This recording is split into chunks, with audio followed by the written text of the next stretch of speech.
So yes, it is a press conference video from me, but of course I'm not in my car, I'm actually in my office at home, and there's a reason for that, because Liverpool did play, of course, against Arsenal on the Thursday, which meant the press conference on the Friday, with the travel involved, didn't really work for anyone, and therefore Liverpool held the press conference previewing the next game, which of course is an FA Cup game against Barnsley at Anfield. They did that preview straight after the Arsenal match, as they do tend to do over the festive period with those pre-match press conferences. So that's why I'm here rather than at the AXA Training Centre after speaking to Arne Slot. And I am also filming this on the Friday, so please do bear that in mind. Hopefully none of the information that I give on this or insight will be out of date, particularly when it comes to injuries, but of course there is always the risk of that happening. I think particularly around Conor Bradley, whose injury doesn't look a great one, so maybe we will get some sort of update between me filming this and the video coming out, but we will see on that one. And I will start, actually, I think, with one of the more interesting points out of Arne Slot's pre-match press conference, which did relate to team news, really. I think the big question around these FA Cup games, isn't it, is the manager going to rotate? Because, of course, Liverpool went out of the FA Cup last season away to Plymouth with heavy rotation. I mean, barely any senior players involved in that game. Mostly youngsters went down, and of course Liverpool very disappointing on the day. So is Arne Slot going to take a similar approach to the cup games this side, particularly with the injuries that he's got? Well, judging by his answer, it seems that's not going to be the case. It seems like it's going to be a very different approach to this one. So I'll give you the direct quote. He said, "Last season, I made the decision that some players needed to rest in the FA Cup because you cannot play every player every single time. But it's obvious we're not in the League Cup anymore, and the FA Cup has always been very important for us. But sometimes in a season where you're still competing for the League Cup, the Champions League and the League, you have to make choices. I can guarantee you that on Monday you will see all the players you see today, which is the Arsenal game,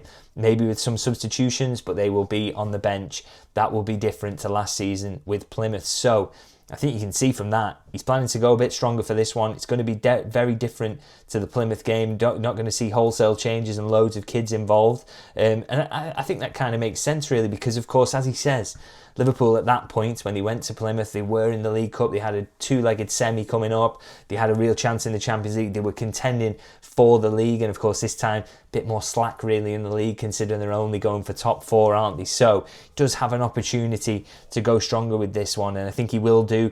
Even the players on the bench, of course, you'll have, say, Dominic Szoboszlai, for example, maybe get to rest, or whoever. They'll be there on the bench to come on late on if Liverpool need them, or if the manager feels that they need minutes. So I think we can expect a strong starting 11 and a strong squad for Liverpool. Now, as for who's actually available for them in terms of the team news, as I say, we might have further updates between me filming this and the press conference coming out.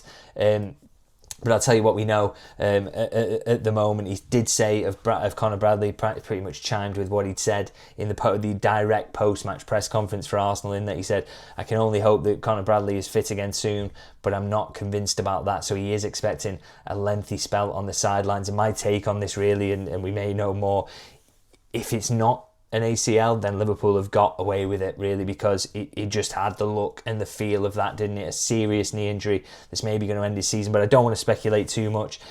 We'll see what comes out of that, and maybe we'll have confirmation about his condition by the time this press conference comes out.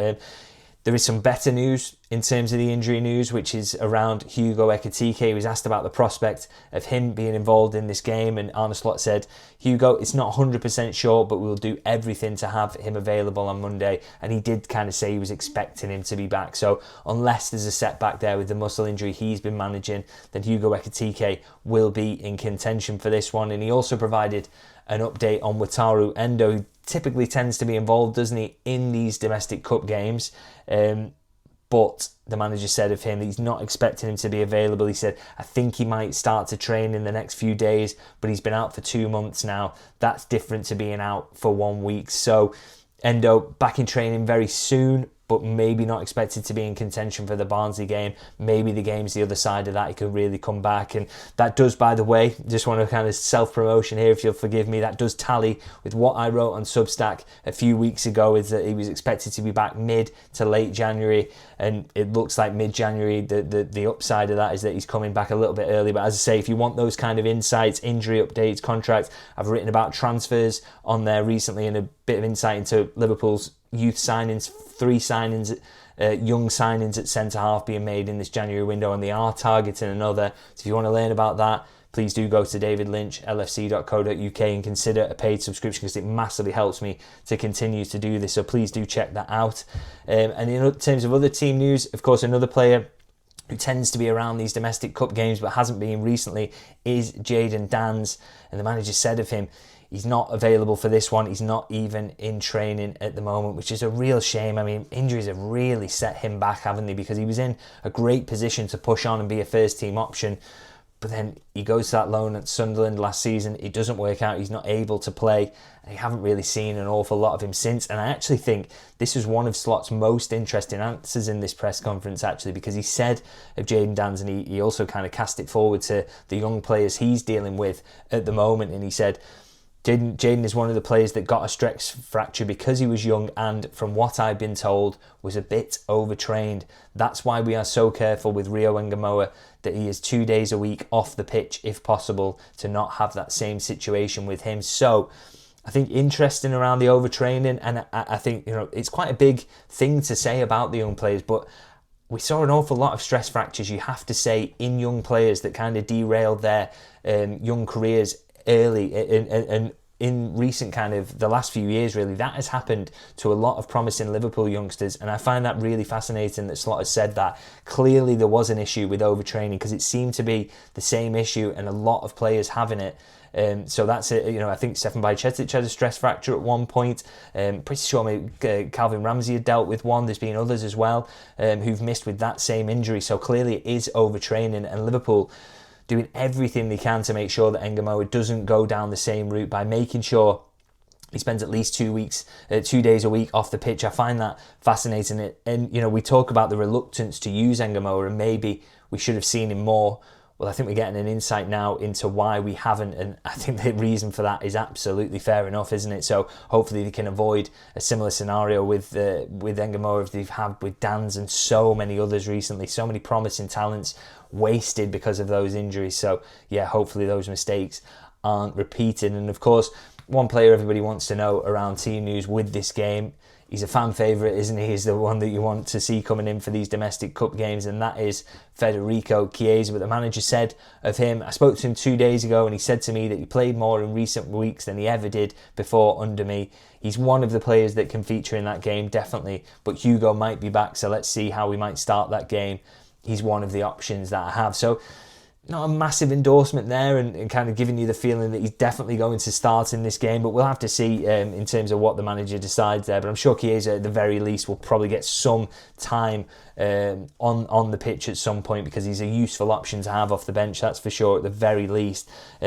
But I'm expecting a strong and a good team. I think there's a case for Ngumoha to be involved, Chiesa to get some minutes, Nioni off the bench potentially would be good as well to see him get some more experience. In fact, before I wrap up, probably going to pick a quick team here, actually. I think maybe Mamardashvili in goal as the cup goalkeeper makes sense. Maybe Gomez at right back in the absence of Conor Bradley, and important to get some minutes into him as well, I think, because he's very, very important now at right back and at centre half. Konate, Van Dijk, going with a strong team as the manager suggests. Maybe a change at left back just to give Robertson some minutes.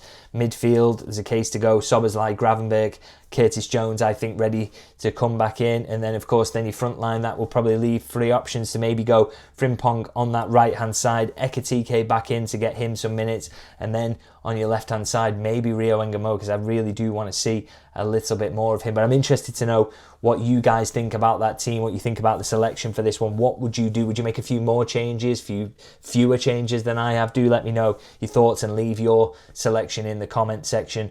Always interested to hear those. And I'm going to wrap it up there by just saying, look, this is a big opportunity for Liverpool. I think they're not in the League Cup. They want to win silverware this season, as they always do. This is an opportunity, because they're not going to win the league, let's be honest, with 14 points behind. So I think they've got to give this a real go, and it's a game where they should be comfortable. They should be able to win this one without breaking too much of a sweat. Good chance to keep the unbeaten run going, get some confidence into the players, and get everyone feeling like they're playing well. So hopefully Liverpool can do that ahead of another run where they want to just keep this unbeaten run going, but we will see. Of course, I will be there on Monday to give my post-match review, so make sure you subscribe so you don't miss that. If you can drop me a like in the meantime as well, I would appreciate it. And of course, as I always say, if you can, go to Substack. The link is in the description there, davidlynchlfc.co.uk, and maybe treat yourself to a paid subscription. Just see what it's like. Every piece I try and teach you something that you don't know about Liverpool, including insights, some statistics, whatever it is. I always try and give you something that you maybe didn't know. So please do click that if you can to support my journalism. I really, really appreciate that. And I'm going to wrap it up there and say thanks very much for watching, and I'll see you guys very soon.